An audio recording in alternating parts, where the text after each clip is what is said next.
Now to an issue impacting millions of Americans. You go to the doctor or to the hospital, and weeks later, a bill arrives that you weren't expecting. If you have insurance or try to plan ahead, finding clear pricing can be frustrating. ABC's Olivia Rubin digs into the problem of surprise medical bills and what you can do to protect yourself.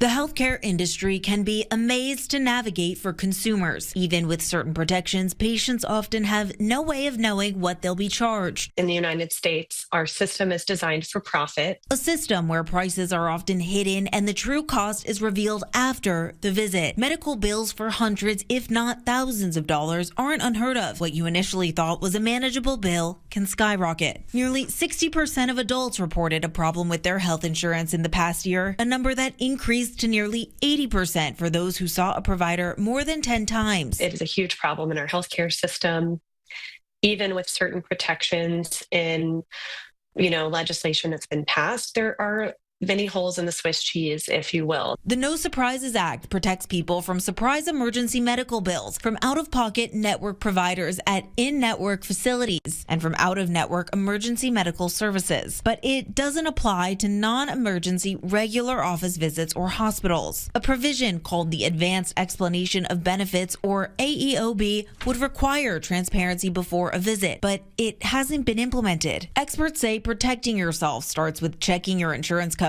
getting approval for a procedure ahead of time if required, and speaking with the billing department at your doctor's office to discuss possible scenarios. Finding a doctor who accepts your insurance is a good step, but consider deductibles and the portion of the bill you are responsible for. Hospitals are required to list estimates of common procedures on their websites and update them annually. If your insurance refuses to cover treatment you think is necessary, you can appeal, first to the insurance company's appeal process, then to a government agency or independent medical expert. You may even have luck if you appeal to your specific company's insurance representative. Know what an explanation of benefits is, how to read it.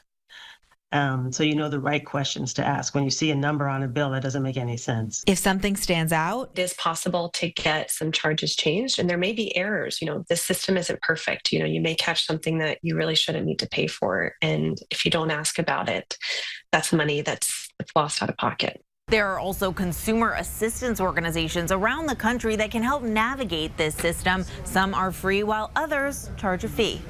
Olivia Rubin, ABC News, New York.